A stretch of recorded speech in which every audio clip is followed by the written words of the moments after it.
1.5 ժամվա ընթացքում ընդունեց փոփոխությունները սահմանադրության մեջ, հետո սահմանադրությունը խախտեց եւ չուղարկեց նախագիծը սահմանադրական դատարան կարծիքի համար, եւ հետո շատ արագ էլի մի քանի ժամվա ընթացքում ընդունեց նաեւ երկրորդ ընթերցմամբ սահմանադրության փոփոխությունները եւ նաեւ ազգային ժողովի կանոնակարգ օրենքում փոփոխություն կատարեց, որը սահմանադրական օրենք է, որով նաև հանրապետության նախագահին զրկեց սահմանադրական փոփոխությունների ընդունված նախագիծը ստորագրելու իրավունքից, ինչի վերաբերյալ մենք բազմիցս խոսել ենք, բայց ես հիմա պարոն Սիմոնյանին ուզում եմ ձայն տալ, ներկայացնի, թե ինչ խախտումներ են տեղի ունեցել եւ ինչ խախտումներ ենք մենք բարձրացնելու սահմանադրական դատարանում, հետո նաև կխոսենք քաղաքական ասպեկտի մասին տեղի ունեցած, այսպես ասած, սահմանադրության վրա տեղի ունեցած ասպատակության թեմայով։ Շնորհակալություն, հարգելի գործընկերներ, ինչպես տեսակ երկուշաբթի օրը իրադարձությունները շատ արագ զարգացան եւ միջին իրավաբանական գիտելիքներ ունեցող յուրաքանչյուր Հայաստանի Հանրապետության քաղաքացու համար պարզ էր, որ այն բոլոր գործողությունները, որոնք կատարվեցին, դրանք խախտում են Հայաստանի Հանրապետության սահմանադրության էին։ Եվ այդ խախտումները մի քանի ուղղությամբ են տեղի ունեցել։ Առաջին խախտումը, որի մասին բազմիցս է նշվել, այն է, որ սահմանադրական փոփոխությունները, երբ որ ընդունվում են ազգային ժողովի կողմից, մինչև երկրորդ ընթերցումը անպայմանորեն պետք է ուղարկվեն սահմանադրական դատարան եզրակացության համար։ Սա առաջին հերթին կարգավորվում է Հայաստանի Հանրապետության սահմանադրությամբ 169-րդ հոդվածի երկրորդ մասով, նոր դրա հիման վրա ընդունված ազգային ժողովի կանոնակարգ օրենքի 86-րդ հոդվածով։ Բնականաբար սա ակնառու խախտում է եւ այս հարցը իհարկե պետք է դառնա քննարկման առարկա։ 86-րդ հոդվածը ազգային ժողովի կանոնակարգ օրենքի, որը տալիս է ընթացակարգ, թե ինչպես պետք է տեղի ունենա սահմանադրական դատարանի դիմումը, այլ կերպ է մեկնաբանվել քաղաքական իշխանության ներկայացուցիչների կողմից եւ այդ մեկնաբանության արդյունքում խախտվել է սահմանադրության 169-րդ հոդվածի երկրորդ մասը։ Մյուս կարևորագույն խախտումը այն է, որ ընդունված ազգային ժողովի կանոնակարգ օրենքի փոփոխություններով Հայաստանի նախագահին, ավելի ճիշտ ասած հանրապետության նախագահին, սահմանադրական տերմինը այդպիսին է, ուրեմն զրկել են սահմանադրական փոփոխությունները ստորագրելու եւ հրապարակելու իրավունքից։ Ազգային ժողովի մեկ խմբակցությունը իր որոշմամբ, ինչքան էլ որ այդ խմբակցությունը մեծ լինի, մեկ այլ սահմանադրական մարմնի լիազորություն է որպես այդպիսի իջիկ դարձրել, ինչը եւս Հայաստանի Հանրապետության օրենսդրության եւ սահմանադրության խախտում է։ Այս խախտումների հիման վրա դուք գիտեք, որ Հայաստանի Հանրապետության սահմանադրությունը հնարավորություն է տալիս պատգամների 1/5-ին դիմել սահմանադրական դատարան։ Մի քանի հիմքեր կան սահմանադրական դատարան դիմելու։ Հիմքերից մեկը օրենքի, ազգային ժողովի որոշումների, ենթահորինձրական ակտերի սահմանադրականության վիճարկում։ Այս հիմքով վիճարկվելու է ազգային ժողովի կանոնակարգ օրենքի համապատասխան փոփոխությունները, որով նախագահին զրկել են իր լիազորություններից։ Մեկ այլ հիմքը, որ էլի սահմանված է Հայաստանի Հանրապետության սահմանադրությամբ եւ սահմանադրական դատարանի մասին օրենքով, սահմանադրական մարմինների լիազորությունների շուրջ առաջացած վեճ։ Լիազորությունների շուրջ առաջացած վեճը նշանակում է այն, որ արդյոք ազգային ժողովը իրավունք ուներ չդիմել սահմանադրական դատարան, թե ոչ։ Վեճը հենց այստեղ է գտնվում։ Եվ այս հարցերի պատասխանը տվող միակ մարմինը սահմանադրական դատարանն է։ Եվ հետևաբար այս պահանջների հիման վրա մենք պետք է առաջ գնանք։ Հանրության կողմից մեկ այլ հարց էր բարձրացվում, որ պետք է սահմանադրական փոփոխությունների սահմանադրականությունը վիճարկվել սահմանադրական դատարանում, մինչդեռ պետք է նշենք, որ սահմանադրության 168-րդ հոդվածում նշված այդ դրույթը չի կարող պատգամների 1/5-ով վիճարկվել սահմանադրական դատարանում, որովհետև սահմանադիրը այն ժամանակ այս դրույթը գրել է այն կարգավարկածով, որ ազգային ժողովը ինքը պարտավոր է դիմել սահմանադրական դատարան սահմանադրականության հարցը որոշելու ուղղությամբ։ Եվ հետևաբար այս հարցով մենք չենք կարող դիմել սահմանադրական դատարան, բայց կարող ենք այն հարցերով, որոնք որ ես նշեցի արդեն։ Սա որպես այդպիսին իրավաբանական տարրական գիտելիքների արդյունք պետք է լիներ եւ չեմ կարծում, որ շատ խորը գիտելիքներ պետք է ունենաս այս բնակավարում, որ այս ամեն ինչը հասկանաս։ Եվ հետեւաբար, եթե մեր քաղաքական գործընկերները այս ամեն ինչը անտեսում են, ապա ես հիմքեր ունեմ կասկածելու, որ նրանք կամ գիտակցված կեղծավորությամբ խեղաթյուրում են սահմանադրական պահանջները, կամ էլ ամբողջ մեր հասարակությանը եւ հատկապես դրա այն հատվածին, որը հավատարիմ եւ ամեն գնով ցանկանում է հավատալ իշխանության խոսքին, այսպես կոչված ազնիվ տգիտության քարոզ են իրականացնում իրավաբանական գիտելիքները իջեցնելով զրոյական մակարդակի, ինչը անթույլատրելի է, որովհետեւ մենք մեկ պետականություն ունենք, եւ այդ պետականության երաշխավորը իրավունքի գերակայությունն է։ Եթե մենք իրավունքի գերակայությունը եւ իրավական պետությունը ոտնակող ենք անում, ապա իմացեք, որ դա բումերանգի էֆեկտով գալու է նաեւ այն մարդկանց առջև, ովքեր որ այսօր այդ գործողությունները կատարում, ինչպես մենք ականատես եղանք այն ամեն ինչ, որ տեղի ունենում նախորդ իշխանությունների նկատմամբ։ Ես ասեմ նաեւ մի շատ կարևոր նյուանս, այսպես ասած, որ տեղի ունեցավ, չգիտեմ, որքանով որ նկատեցիք, որքանով չնկատեցիք, իշխանության բազմաթիվ կողմնակիցներ կամ այս հարցով զբաղվողներ, լավ ես ձևակերպեմ, հասա հանրությանը մատուցողներ, պնդում են, որ իրենց քայլերը պայմանավորված են քաղաքական շահագրգռությամբ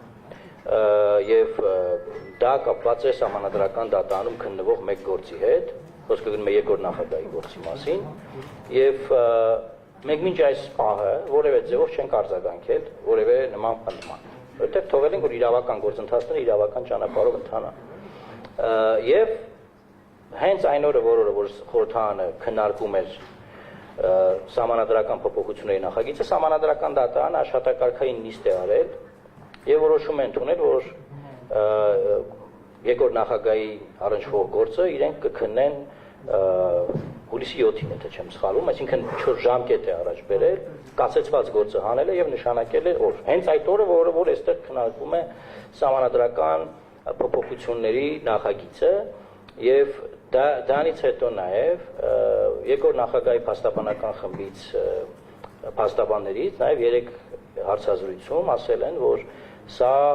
արվում է, որ միջամտվի, ազդեցություն լինի սահմանադրական դատարանում քննվող գործի հետ կապված։ Մեր քննարկումների արդյունքում մենք որոշել ենք վարվել հետեւյալ կերպ, որպեսզի որևէ ձևով չմիջամտենք այս գործընթացին, այսինքն որևէ ձևով այն չընկալվի, որ մենք նույնպես փորձում ենք միջամտել այս գործընթացին, որովհետեւ մենք դա թողել ենք, որ մնա իրավական սահմաններում, իսկ գործը քննվում է գրավոր ընթացակարգով, եւ գրավոր ընթացակարգով քննվող գործը ըստ էության շատ արագ որոշում պետք է ունենա, վեճի հետ կապված հարցերով սահմանադրությունը տալիս է սահմանադրական դատարանի մասին նաև օրենքով 3 ամիս ժամկետ, իսկ օրենքի հետ կապված ընդհանրապես ժամկետ չկա եւ պատգամավորները ցանկացած պահի կարող են դիմել։ Այսինքն մենք հիմա դիմումի վրա աշխատանքները ըստ էության արդեն սկսել ենք, մենք դիմումի վրա կաշխատենք մինչեւ այն պահը ուժեղացնենք այն եւ այս բոլոր 4 կետերը կներառենք դիմումի մեջ եւ հենց այդ գործով նիստը տեղի կունենա եւ կավարտվի, սահմանադրական դատարան կմուտքագրվի այս բոլոր խնդիրների հետ կապված հակասահմանադրության, հակասահմանադրական ճանաչելու հետ կապված դիմում։ Այսինքն մոտավորապես օրերի խնդիր է այստեղ։ Եվ այս առումով Լուսավոր Հայաստան կուսակցությունը հետեւյալ մոտեցում ունի, որ գործընթացը մենք միանշանակ եւ աներկբա պահպանելու ենք միայն իրավական տիրույթում եւ որևէ ձևով հնարավորություն չենք տալու, որ այդ հակամարտ կողմերից որևէ մեկը իշահ իրեն ծառայեցնի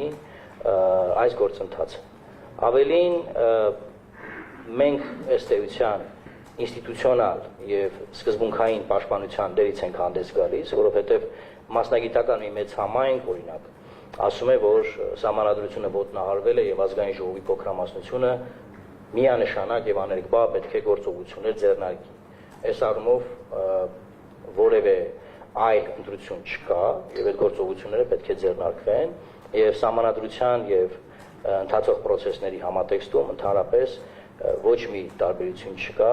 թե այն երբ է ձեռնարկվում, այսինքն այն վաղն է ձեռնարկվում, մյուս օրն է ձեռնարկվում, թե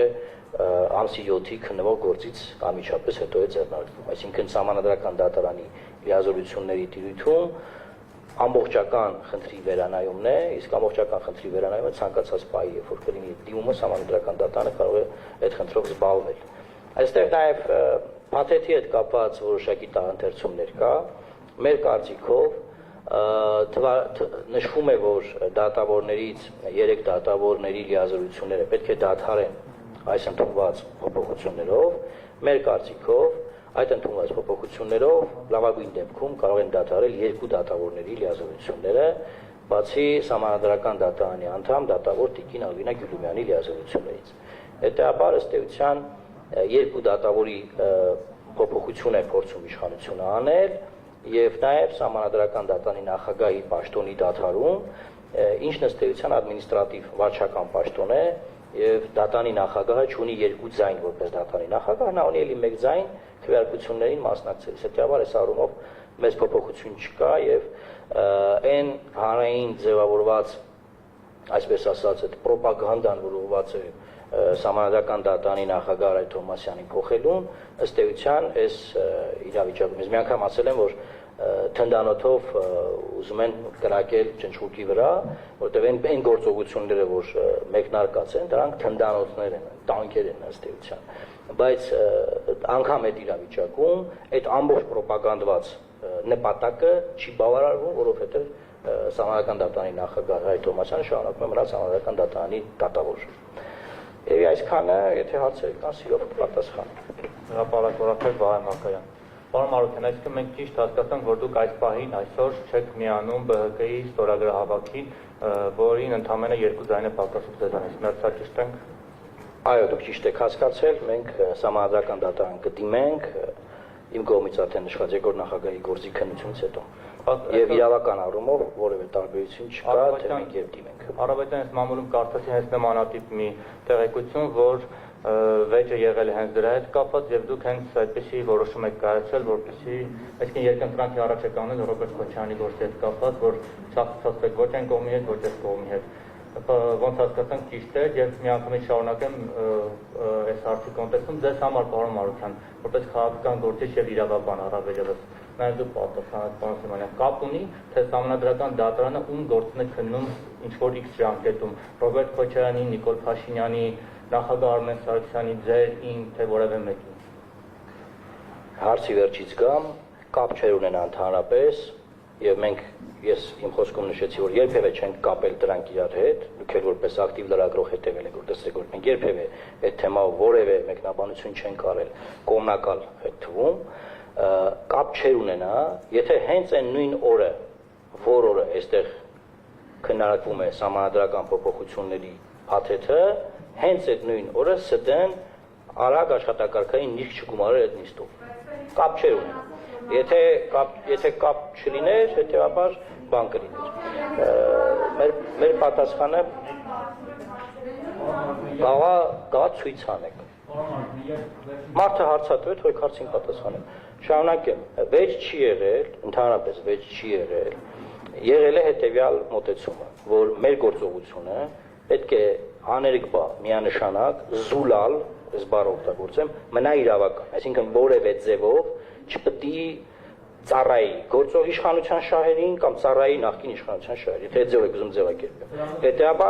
Հետեւաբար որոշումը այս ձևով է ընդունված եւ այս առումով այդ բան վեճ ա եղել, ինչեւ գիշերը բանը ինձ համոզում էին, բանը ասենք մամուլի այդ հեքիաթները անիմաստ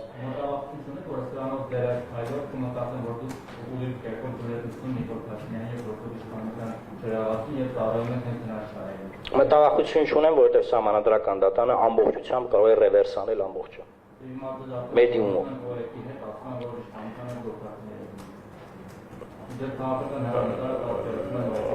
Եթե դուք ուզում եք անպայման, որ մենք վիրավորանքներով խոսենք այդ ձեր ասողների հետ կապված, կարող շարունակել այդ հարցը տալ։ Ես շարունակեմ պարոն Մարուկյանին եւ ձեր հարցին պատասխանեմ, այ տեսեք, իրավական գործընթացը բացառապես պետք է տեղավորվի իրավունքի տրամաբանության մեջ։ Եթե որևէ քաղաքական ուժ, դա կլինեն նախկին իշխանության ներկայացուցիչները, թե այսօրվա գործող իշխանությունները, ցանկանում են իրավական գործընթացներից ստանալ անձնական, կլանային, քաղաքական շահեր, ապա մենք այդ իրավական գործընթացները այնպես պետք է կազմակերպենք, որ դրան մնան մաքուր իրավական դաշտում, եւ որևէ քաղաքական ուժ պետականությունը չօգտագործի անձնական կլանային եւ քաղաքական շահեր հետապնդելու եւ իրացնելու ուղղությամբ։ Եթե որևէ քաղաքական ուժ այդպես է վարվում, իսկ մեր կարծիքով թե նախկինները եւ թե այսօրվա գործող իշխանությունները իրավունքը ճկում են այնպես, ինչպես որ ցանկանում են, եւ դա ծառայեցնում են սեփական քաղաքական նպատակներին, սա պետականությանը վնասում է։ Այս երկու ուժերն էլ որպես այդպեսին մտածում են բացառապես անձնական շահերով, անձնական քաղաքական շահերով, եւ չեն մտածում, որ պետականությանը դրանով վնաս են հասցնում։ Առօրեական, այսօրեական խնդիրներ լուծելու ուղղությամբ նրանք այնպիսի գործողություններ են կատարում, որոնք 5-10 տարի հետո մեր ամբողջ պետականության հիմքերին պետք է վնասեն։ Եվ լավ կլինի, որ այս երկու քաղաքական հակադիր ուժեր ասեմ, թե համագործակցող ուժեր ասեմ, հասկանան, որ իրենք պետական գործիչներ են, այլ ոչ թե այսօրեական քաղաքական շահով առաջնորդվող գործիչներ։ Չէ, բակին ով ասով էս թեմատը։ Ես ասացի իրավունքը այնպես է մեկնաբանվում այսօրվա քաղաքական իշխանության որոշ ներկայացուցիչների կողմից, որ ես որպես իրավունքի բնագավառի եւ գիտությամբ զբաղվող անձնավորություն հիմնավոր կասկած ունեմ, որ սա դիտավորյալ տգիտության քարոզ է իրավաբանությունը ոտնահարելու եւ ոչնչացնելու ուղղությամբ։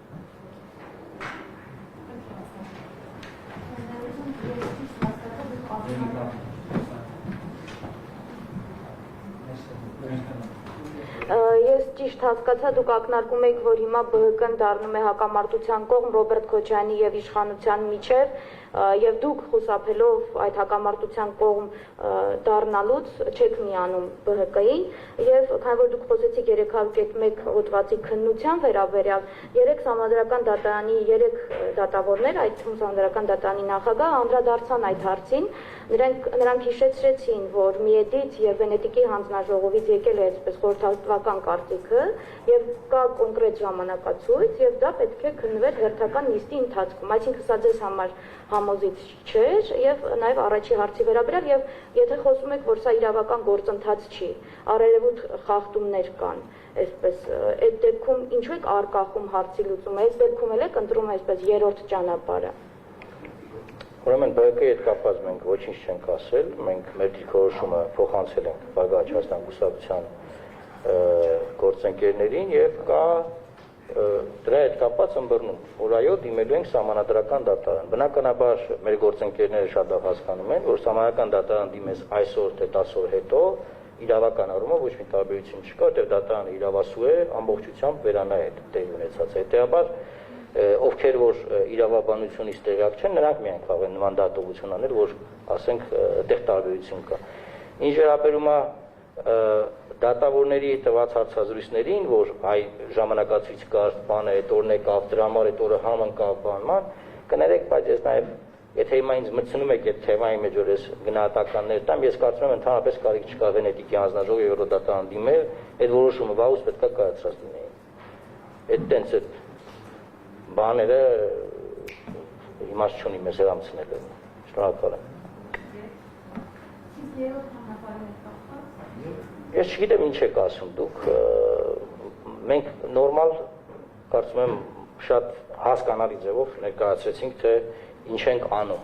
Այսինքն եթե ձեր մտահոգությունը սահմանադրության եւ իրավական պետության պաշտպանությունն է, դուք պիտի բավարարված լինեք։ Եթե ձեր մտահոգությունը օրինակ կոնկրետ անձի գործող պաշտպանությունն է, դուք պետքա հիասթափված լինեք։ Դուք ընտրեք։ Հիմա դա ինչ ճանապարհ է, 4-րդն է, 6-ն է, ձեր շահը ո՞րն է, դուք ինչ եք, ինչ շահ եք։ Ինչ խնդիր եք ձեր առաջ դրել, էլի ձեր խնդիրը դե չեք թողել ձեր հարցին պատասխան։ Ես ձեր հարցին պատասխանում եմ։ Եթե ձեր խնդիրը կոնկրետ անձի պաշտպանությունն է, դուք պիտի հիասթափեք հիմա մեզանից։ Եթե ձեր խնդիրը սահմանադրությունը, պետությունը, քաղաքական մեծամասնությունը թույլ չտալ կոշիկները սրբի սահմանության վրա, դա է, դուք պիտի բավարարված լինեք մեր պատասխանից։ Դուք ընտրեք։ Մենք թույլ չենք տալի, որտեղ դիմենք սա, եթե մենք սա չդիմենք, դա կնշանակի մենք թույլ ենք տալիս։ Դա Միկրոֆոնով Հրապարակորաթեր, պարոն Մարուկյան, դուք ասացիք, որ մինչև այս պահը պիտի այդ որոշումը կայացներ, ձեզ համար ուզում եմ հարցնել ակնհայտ է, թե ինչպիսի որոշում պիտի կայացնի, այսինքն դուք ինչ եք ակնկալում ՍԴ-ն ինչ որոշում պիտի կայացներ, նկատի ունեմ Քոչարյանի գործով, եւ երկրորդ հարցը հիմա փաստորեն սահմանադրական փոփոխությունների նախագիծը ուժի մեջ է մտել եւ դուք ճիշտ է ասում եք, որ Ալվինա Գյուլումյանը չի մտնում այդ շարքում, բայց իշխանությունները հակառակ պնդումներն են անում։ Դուք չեք կարծում, որ շատ կարճ ժամանակում սահմանադրական դատարանի գործող կազմում համամասնությունը կփոխվի հօգուտ իշխանության եւ ձեր ՍԴ դիմելը այլևս նպատակահարմար չի լինի, որովհետեւ հնարավոր է նույնիսկ ձեր դիմումը վարույթ չընդունեն։ Դուք ինչ հույսով, ինչ երաշխիքներով եք։ Չեմ կարծում, բոլորս այստեղ ներկա մարդիկ ենք, մոտավորապես երկու շաբաթվա մեջ կտեսնեք, որ մեր դիմումը վարույթ կընդունվի, սա մեկ, երկրորդը։ Հիշեք սահմանադրական հանրաքվեն, երբ ասվում էր, որ 9 դատավորից 2-ը պետք է մնան, 7-ը հեռանան, որտեղ այդ 7-ը ամենավատն են եւ այդ 7-ը նախկիններ են եւ այլն եւ այլն։ Հիմա այդ 7-ից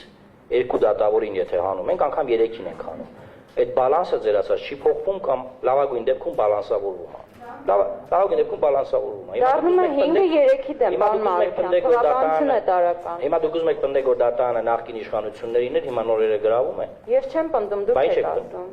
Ես դες բան չեմ ասում։ Ամեն դեպքում ակնկալում է, որ իշխանությունը իր տեխնացիներին է Ուրեմն եթե ներկայացնում։ Ձեզ վստահեցրել են, որ անաչառ դատավորներ են նշանակել, կամ ձեզ վստահեցրել են, որ ձեր դիմումը վարույթ է ընդունվել, որ ասում եք ընդունվելու է։ Ես ես մի բան ասեմ, որևէ շփում գործող իշխանության որևէ ներկայացուցիչ ես չունեմ։ Ինձ ոչ մի բան չեմ վստահեցրել, ոչ մեկին ոչ մի բան չեմ հարցրել, այդ տեխնացությունները կգան խորհրդարան, կնայենք, բայց մենք ասում ենք հետեւյալը, որ նախագիծը կազմվել է բնականաբար ինչպես միշտ փնթիաբար եւ այդ փնթիության արդյունքում իրենց նպատակը 3 դատավորներին լիազորություններից զրկելու, պաշտոնանկ անելու ի կատար չի ածվելու, որովհետեւ այն չի տարածվում 3-րդ դատավորի վրա։ Կամ պետքա գրեին ծնված օրվանից ՍԴ անդամ քանի տարի է եղել, օրինակ, էլի։ Կամ էլ այն ինչ որ գրել են, դա չի աշխատելու։ Մի բան էլ ասեմ, բոլոր դատավորները, որոնք պաշտոնանկ են արվելու, նրանք բոլորը իրավական ընթացակարգերով վերականգնվելու են, որտեղ տեղի ունեցածը հստակ սահմանադրության խախտմամբ է տեղի ունեցել։ Այսինքն, բացի այն, որ սահմանադրական դատարանը քննարկելու է, վիճարկվելու են այս բոլոր գործընթացները, դատավորները նաև ընդհանուր կարգով, մինչև եվրոպական դատարան կարող են գնալ, ինչի մասին իրենք հայտարարել են եւ վերականգնվելու են։ Իմ իրավաբանի կարծիք, որպես իրավաբանի կարծիք։ Ինչ վերաբերում է այդ գործով, որ ասում եք, ինչ կարծիք եք, ինչ որոշում պետք է կայացնի, ես բնականաբար չեմ կարող ասել, որովհետեւ դա դատարանում քննվող գործ է, բայց ես ասում եմ հետեւյալը, որ կարիք չկար իմ կարծիքով դիմել չոր եվրոպական կառույցների եւ սպասել այդ եվրոպական կառույցների որոշումներին։ Դրա վերաբերյալ միգուցե ապագայում երբ որ կլինի այդ որոշումը, նաեւ դրան գնահատականներ կտան։ Պարոն Մարուկյան, մի ճշտող հարց, այսինքն ճիշտ հասկացա, դուք ՎՀԿ-ի հետ քննարկել եք այս հարցը եւ ըստ էության իրենց դիմումը արդեն չի մուտքագրվում եւ իրենք համաձայնել են միանալ ձեզ, այո, այսինքն ստորագրությունները կկարողանաք հավաքել միասին։ Հայերի գործընկերներ, այդ բանը իրանք համաձայնել են միանան ձեզ, դուք համաձայնել եք միանալ նրանց, նրանք պետք է միանան նրանց, չեմ դուք կմիանաք արտախորհրդանական ուժերին, արտախորհրդական ուժերը կմիանան ձեզ, այս հնացած քաղաքական բարամթերքը, որ նախկին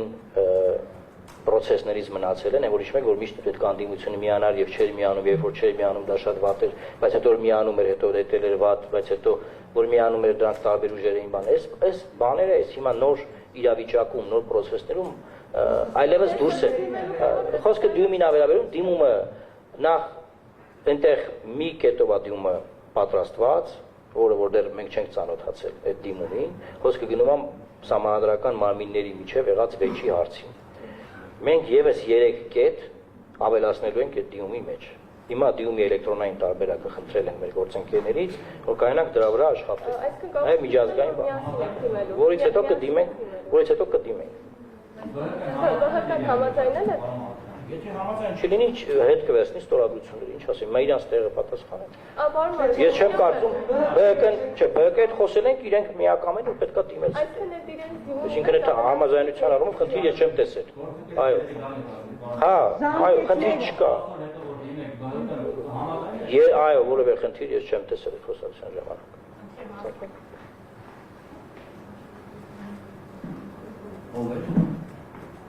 Պարոն Մարուկյան, կճշտեք, խնդրում եմ, արդյոք ժամկետները ձեր նախընտրերի դուք Բարգավաճ Հայաստանի հետ քննարկել եք, այսինքն հուլիսի երկրորդ կեսին դիմելու մասին է խոսքը կամ 7-ից կամ չգիտեմ 10-ից հետո դիմելու մասին է խոսքը եւ Բարգավաճ Հայաստանը ձեր նախանշած ժամկետներով համաձայն է իր ստորագրությունները դնել դիմումների տակ եւ խնդրում եմ հստակեցրեք ինչն եք պատրաստվում վիճարկել սահմանադրական դատարանում մեկ հարց ունեմ պարոն Մարուկյան Երևի ծանոթ եք Հրայր Թովմասյանի հայտարարություններին, որ նա ամոթի զգացում է ունեցել ազգային ժողովում տեղի ունեցածը տեսնելով, ինչ եք կարծում, եթե Թովմասյանը մնում է սահմանադրական դատարանում, արդյոք դիմումի քննությանը նա պետք է մասնակցի, կողմնակալություն այս հայտարարությունների մեջ տեսնում եք, շնորհակալություն։ Յուրաքանչյուր դատավոր քննության ժամանակ ինքը կորոշի դիմումի քննությանը կմասնակցի թե ոչ, դատավորները իրավունք ունեն ինքնաբացարկ հայտնելու Ես կարծում եմ կարող է մասնակցել, չեմ կարծում թե խանգարում է այդ հայտարարությունը, որովհետև դա կոնկրետ քննվող հարցի հետ ինչ որ էմոցիոնալ կամ ինչ որ բան դիտում կարա դիտարկվի, չեմ կարծում թե ամեն մի հայտարարության համար պետք է ասենք կազմը ինքնաբացարկ հայտնի։ Եթե այդպես լինի, կարող է այդ կազմից մարդ չգտնենք, որ քննությանը մասնակցի, ավելին ասեմ Այն մարդիկ, ովքեր կներկայացվեն խորհրդարանին, որ ՍԴ անդամ ընտրվեն, դատավոր, իրենք էլ կունենան նման հայտարարություններ ասած, հետեւաբար իրենք էլ պետքա չմասնակցեն ու կոնկրետ ես ձեզ ասում եմ, հենց կգան տեխնացուները, ես ձեզ կներկայացնեմ կոնկրետ նրանց հայտարարությունները, թե իրանք ինչեր են ասել, կոնկրետ։ Հետեւաբար ես այդտեղ խնդիր չեմ տեսնում։ Ինչ վերաբերում է, ինչ հարցերով ենք դիմելու Պարոն Սիմոնյանը կներկայացնի, ժամկետների հետ կապված բնականաբար մենք տեղեկացրել ենք մեր գործընկերներին։ Եվ ինչ պատասխան եք ստացել։ Նորմալ, ոչ մի ինչ։ Տեսել եք, որ համաձայնություն կա ձեր նախանշած ժամկետի։ Տիկին Բեդևյան, իրենք հավաքել են 25 ստորագրություն։ Դրա վրա մենք պետք է ավելացնենք եւս այնքան ստորագրություն, որքան որ մենք կստորագրենք։ Այդտեղ խնդիր չկա, որովհետեւ մեր մի ստորագրությունը 17-ը 1 է, մեր մոտ այդ առումով խնդիր չկա։ Եվ այդ ստորագրությունները կուղարկվի։ Եթե այդ ժամանակ ԲՀԿ-ն չի ուզենա ուղարկի, դրա մասին կասի։ Մեզ նման բան չի ասել։ Խնդրեմ, ինչ հաղթումներ են ՍԴ-ում ներկայացնում։ Ինչն եք վիճարկելու, պարոն։ Դե իմ խոսքի սկզբում արդեն իսկ նշեցի դրա մասին, մեկ անգամ եւս ընդգծեմ, հա։ Հնարավոր լինի ձև այսօր։ Տեսեք, առաջինը այն, որ սահմանադրական փոփոխությունները չեն ուղարկվել սահմանադրական դատարան եւ սրանով իսկ խախտվել է սահմանադրության 169-րդ հոդվածի երկրորդ մասը։ Սա մեկ խախտում։ Սրանով առաջացել է վեճ սահմանադրական մարմինների լիազորությունների շուրջ, մասնավորապես ազգային ժողովի լիազորության շուրջ ուղարկել-չուղարկելու հարցով եւ ազգային ժողովի պատգամավորների եւ խմբակցության իրավունքի շուրջ ունենալու սահմանադրական դատարանի եզրակացությունների ձեռքի տակ որոշում կայացնելուց կամ ինչեւ այդ, հա։ Մյուս կարևոր հարցը որ կա, հանրապետության նախագահային երբ որ զրկել են սահմանադրական փոփոխություններ ստորագրելու եւ հրապարակելու իրավունքից ազգային ժողովի կանոնակարգ օրենքով Այս օրենքի սահմանադրականության հարցի վիճարկման պահանջով մենք պետք է դիմենք սահմանադրական դատարան։ Որպես այդպիսին 4 կետ են, բայց այս 4 կետը ամփոփվում են երկու հիմնական ուղղությունների մեջ։ Սրանք են։ Շնորհակալ եմ։ 4 կետ, 4 սահմանադրական։ Այստեղ հարց կա, որ մեզ մեկը հարցում էր, ասում են հանրապետության նախագահը ինքը համաձայն է իր լիազորությունից զրկվի։ Բա դուք ինչի եք վիճարկում։ Մենք հանրապետության նախագահին չենք դիտարկում որպես անձ, այլ որպես ինստիտուտ։ Եթե վաղը լինի ուրիշ նախագահ, հա Նախագահը պետք է այդ վերահսկող հակակշռող լիազորությունը ունենա։ Ակնհայտ է, որ եղել է պայմանավորվածություն նախագահի եւ քաղաքական մեծամասնության մեջ, որ այդ լիազորությունը նախագահը զիջի կամ չունենա նման լիազորություն։ Բայց դա չի նշանակում, որ մեզ համար դա ընդունելի ձև է եւ հետեւաբար մենք նաեւ վիճարկելու ենք այդ հանգամանքը, որովհետեւ սահմանադիրը երբ որ որոշել է, որ պետք է նախագահը այդ ստորագրելու այդ հսկողական, թեկուզ իրենք ասում են ֆորմալ բանա, լիազորությունը ունենա, ուրեմն դրա մեջ բնականաբար իմաստ կա եւ հետեւաբար մենք վերադարձնելու ենք այդ լիազորությունը իր տեղը։ Արմինա Ջուլիանը հայտարարեց, որ այս նախագիծը հավանաբար իրեն չի վերաբերվում, նույնը նաև Հրայր Թովմասյանը ասել։ Հիմա եթե սկսի գործել օրենքը, ինչ մեխանիզմներով պետք է նրանք թողնեն իրենց պաշտոնը, եթե չթողնեն, բռնի ուժ են գործադրել, ինչպես պետք է այդ գործընթացը կազմակերպել։ Ես չգիտեմ բռնի ուժ կգործադրեն, թե չեն գործադրի, բայց Տիկին Գյուլումյանի պահով կարող եմ միանշանակ պնդել, որ մեր կարծիքով Տիկին Գյուլումյանի վրա այս նախաձեռնությունը, այս փոփոխությունները չեն տարածվում, որովհետև Տիկին Գյուլումյանը 14 թվականին է ստանձնել Սահմանադրական դատավորի իր պաշտոնը եւ հետեւաբար չի լրացել 12 տարի։ Իհարկե, իշխանությունները հաշվարկում են 90-ական թվականների նրա նշանակումը որպես դատավոր, բայց պետք է հաշվի առնենք, որ այդ նշանակումից հետո ինքը ազատվել է աշխատանքից, գնացել է Եվրոպական դատանում, դատավոր է աշխատել, նորից վերադարձել է, նորից է նշանակվել։ Եթե սա լիներ կասեցման գործընթաց եւ շարունակվեր ժամանակի ընթացքում, սա ուրիշ տրամաբանություն կլիներ։ Բայց քանի որ սա չի կասեցվել, անձը դուրս է եկել աշխատանքից, այլ աշխատանքի է անցել, հետո նորից նույն ընթացակարգով ընդունվել է աշխատանքի, ապա պետք է հաշվենք Տիկին Գյուլումյանի աշխատանքային գործունեության սկիզբը 14 թվականից, որը 12 տարի բնականաբար չի բոլորում 20 թվական։ Իսկ ինչպես պետք է իրավունքների պաշտպանության մեխանիզմը աշխատի, դա բնականաբար դատական պաշտպանությունն է ընդհանուր մինչև մարդու իրավունքների եվրոպական դատան։ Ես չեմ կարող գտնել, այսպես ասած, մեկ իրավաբանի, ով որ անաչառ իրավաբան է Հայաստանի Հանրապետությունում, ով որ այլ կարծիք ունենա այս խնդրի հետ կապված։ Իսկ այնտեղ ընդհանուր տևողությամբ բարակապակցությունը Դե պետք է նշենք ծնված օրվանից ընդհանուր տևողության, որ երևի այդպեսի հասկանայինք։ Դա իրավաբանական տերմին չէ, ես էլի նշեցի, այստեղ կասեցման հարց կա։ Եթե կասեցված լիներ նրա պաշտոնավարությունը, օրինակ 96 թվականից սկսած կամ չգիտեմ 97 թվականից, հետո նոր 14 թվականին նա ստանձներ նույն պաշտոնը։ Այս պարագայում կարելի էր այդ տրամաբանությունը աշխատացնել, բայց չի կասեցվել այդ մարդու աշխատանքային գործունեությունը։ Եք խնդրում, եթե հակաօրինական ճանապարհով ստա փոփոխությունների նախագիծ են։ Անգամ հակաօրինական, դուք ճիշտ նկատեցիք, որ հակասահմանադրական օրենսդրական նախաձեռնությամբ սահմանադրական փոփոխություններով այլ գործընթաց է կանխատեսվում կամ գործընթաց է իրականացվում, անգամ այդ հակասահմանադրական փոփոխություններով Տիկին Գյուլումյանի վրա չի տարածվում նշված փոփոխություն։ Նաև այստեղ մի հատ կարևոր հանգամանք կա, որի մասին շատ քիչ է խոսվում։ Տեսեք, խորհրդարանը փոփոխություն է կատարել անցումային դրույթների մեջ սահմանադրության, որը արդեն իրացված է։ Բայց քիչ չի իրացված է, նաև անցումային դրույթների միջոցով միջամտել է սահմանադրության այն գլխի մեջ, որը կարող է փոփոխվել միայն հանրաքվեով։ Այսինքն իբնե ամբողջ նախաձեռնությունը ապօրին։ Այո, եւ նաեւ այստեղ կարևոր բան ասեմ Տիկին Գյուլումյանի հետ կապված որ ասում եք, դա նույնն է, որ հիմա իմ քայլը խմբակցության օրինակ падգամավոր օրինակով, օրինակ Վահագն Հովակիմյանը նախաձեռնի, այտենց իրան ավելի մոտիկ ու դա ասենք Վահագն Հովակիմյանը նախաձեռնի, որ ինձ մանդատից զրկեն, որովհետեւ սահմանադրության падգամավորը 5 տարվա մանդատով է ընտրվում, իսկ ես արդեն 8 տարյա падգամավոր եմ։ Դա նույն բանն է։ Ես չեմ բացառում, դա մանունն էլ ասեցի ով կարա դա անի։ Չկա մենք նիստի ենք էլի հարգարժան սիրելի գործընկեր։ Արձանագրում եք, որ պրոցեսը հակաօրինական է, հակասահմանադրական է, բայց ոչ մի քայլ չեք անում։ Մինչև այդ հակաօրինական պրոցեսը ինչ-որ բաներ չգործում։ Լուսինե ջան, Մեսրոպ Մաշտոցի ես մի քանի անգամ ասել եմ։ Հայերեն լեզվով լավ ասացինք մենք, որ որևէ իրավական առումով տարբերություն չկա դիմելու հետ կապված, թե երբ դիմենք, որովհետև սահմանադրական դատարանը իրավունք ունի ամբողջությամբ վերափոխի եւ վերականգնի նախկին եղած իրավիճակը։ Մնացածը Տավան Սիմոնյանը կասի։ Այն ինչ որ դուք ասում եք, որ քանի որ գործընթացը հակասահմանադրական է եղել եւ դրա արդյունքում հակասահմանադրական փոփոխություններ են ընդունվել եւ հետեւաբար ոչինչ պետք չէ ձեռնարկել։ Իհարկե, այս տրամաբանությունը իրավունք ունի գոյություն ունենալ, բայց պետք է նշենք, որ տեսեք, օրենսդրական եւ իրավական անվտանգությունը պահանջում է, որ անգամ հակասահմանադրական որոշ օրենքներ գործեն այնքան ժամանակ, քանի դեռ դրանք չեն ճանաչվել հակասահմանադրական։ Հա, մեր օրենսդրությունը այդպիսի պայման ունի եւ սահմանադրական դատարանը նման իրավարություն։